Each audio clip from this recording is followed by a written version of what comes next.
afternoon, ladies and gentlemen. My name is BuzzRock30, and before we begin with today's video, I just want to state that I honestly appreciate the support that you guys have given me over the last few years as well as months. 803 subscribers is a lot of people, and honestly, if it wasn't for you guys, I probably would have stopped the channel a long time ago. Not necessarily stop, but just like not post as much as I usually do. And I just want to say once again, thank you for that, because if it wasn't for you guys, the chances are, like, I don't know what this channel would be as of right now. The main reason as to why I put out certain videos is to not only try to help people, but, push myself beyond the limit, I guess you could say.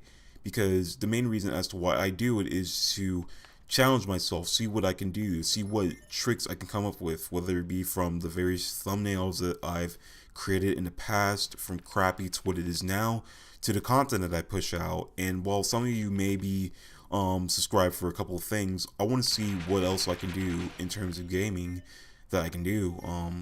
What can I push out? What kind of guidelines can I set? What kind of tricks or techniques that I can offer to you all, and hopefully in the future that I'll be able to do such a thing.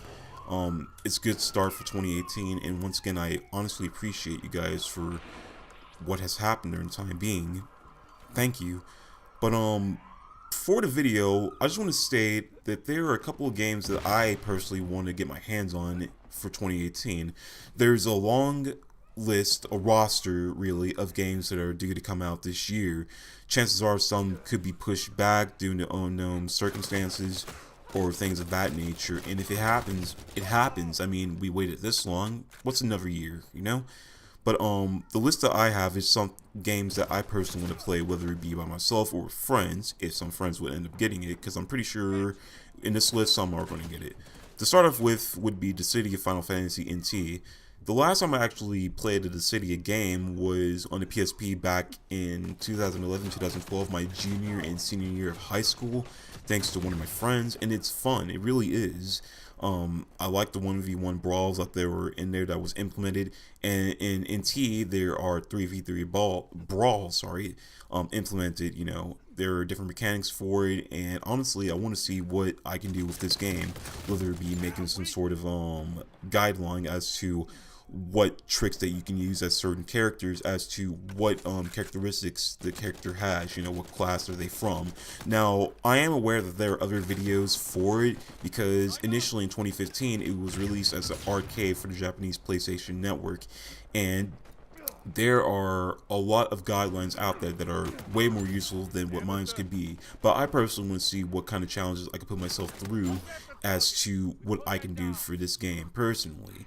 Just give out videos that would seem funny, crazy, or just like inspiring for the most part. Because the last thing I want to do is, give false information over certain things, because there are some things I need to test out, as well as make sure it actually works. Who knows what ideas I may have for the game, but that's one of the first things I want to play. The beta for it, once again, is coming out for Friday. Well, not this Friday. Well, on January 12th through January 26th, and it's due to release sometime in February 1st, if I'm not mistaken. So I'm just ready for that. Who knows what could happen. The second game on the list would be Red Dead 3, or for most of us, Red Dead Redemption 2. Now, trust me, I know a lot of people are going to be jumping on the bandwagon with this one. Well, not jump on the bandwagon, but, necessarily just jump straight into it with their single-player walkthroughs, with or without commentary, PvP walkthroughs, guidelines, tips, and tricks.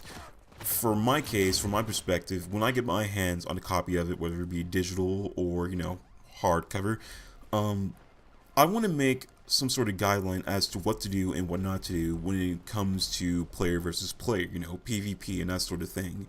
And Zorvain also had the same idea. With him being a smart intellectual, I'm pretty sure he can point out a lot of things that I would initially miss, and for him to help me with this and for me to help him with this goes to show that who knows what kind of series that we can make. Personally, I want to make guidelines over as to what you can do and what you cannot do in PvP, what game modes would best interest you, whether it be death matches or such and such races. Who knows, races may actually come back from the first Red Dead Redemption, hopefully, and all stuff in that nature. because of that, I want to make sure that the information is concrete and gets straight to the point. No kind of BS with you guys on that, because the last thing I want to do is, once again, give you false information that would make you believe that you're the best player, when really there, in my perspective, is not really no such thing as the best, but those who are better than you. And if you want to be better than those individuals, you have to practice very rigorously. Otherwise, who knows what could happen. And I hope to see what comes of this, because this is something I'm really looking forward to, something that I want to push myself beyond at this point.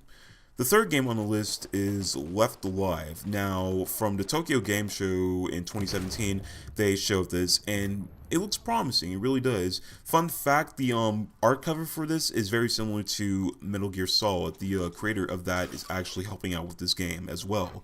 And from the looks of it, it's really fun. It really is. With only just a bit of gameplay being showed towards the end, not much is to go off of. We already know it's a shooter. We know that mechs are involved. Who knows what could happen? Hell, the PvP could be kick ass for all we know. It's from the Front Mission series, and that's a game I have never heard of nor played. So maybe after playing this, I can actually look into it just a bit, or even beforehand, because it's due sometime in 2018, and chances are, there should be some information out there. There could be some information that would help me, understand what this game is about. Chances are it could get pushed back, but hey, who knows, right? And the last game that I personally am looking forward to the most is the cherry on top, or the stuffed crust in a pizza for this part, Dragon Ball FighterZ. Now, the last Dragon Ball game I've played was Dragon Ball Z Budokai 3, the HD collection for PlayStation 3 and Xbox 360. I did play the original one, and the only difference in there is, the music. Unfortunately, got copyrighted and all that stuff. But it's a great game, and it's honestly one of the best DBZ games I've ever played. A lot of people would, probably conflict with that, because some actually like 1 better than 3, or 2 better than 3, or Infinite World better than 3, because of the Dragon Rush mechanic or whatever else is going on in that game. Infinite World is basically the same thing except without the Dragon Rush mechanic, funny enough. And I never played Infinite World. I would love to at some point, but that means that requires me to get a PlayStation 2 and all that stuff. Why didn't they release Budokai 2 and Infinite World with this? But it's like, nah, I don't know. It's Dragon Ball FighterZ is tremendously fun. It reminds a lot of people from Marvel vs. Capcom. It's very promising. It's phenomenal. And the roster of characters that it has, mixing Dragon Ball Z characters with Dragon Ball Super characters, it's kick ass. I'm not gonna lie. If I were to even play it, there's a slight chance, well, not a slight chance, there's a big chance that I would get my ass kicked in that game by other players, because they already played the beta before, and with another beta coming out, I'm going to be on that, I'm going to be at the bottom of the barrel. That means I actually have to practice over it and see what I can do in terms of combination. Who knows what could happen? Hopefully I might be able to make some kind of funny series out of this. You never know, but the game is literally like stuffed crust pizza. It is gooey, it is delicious, it is cheesy, it is phenomenal. God, I really want to get one right now. Jesus Christ. Stuffed crust, King Kai! You can eat it in reverse. But once again, I truly appreciate the support that you guys have given me over the time being, and I hope to just keep on rise above the limit that I really want to break, the goal that I actually want to reach. And who knows, along the line, many more people will probably just find my channel and be like, he has some interesting words, a nice voice, I can get into this. And, that's basically it. I love you guys for what you've done for me during the time being, and I will never stop appreciating it. You guys take care of yourselves out there, alright? Once again, love you all, and peace.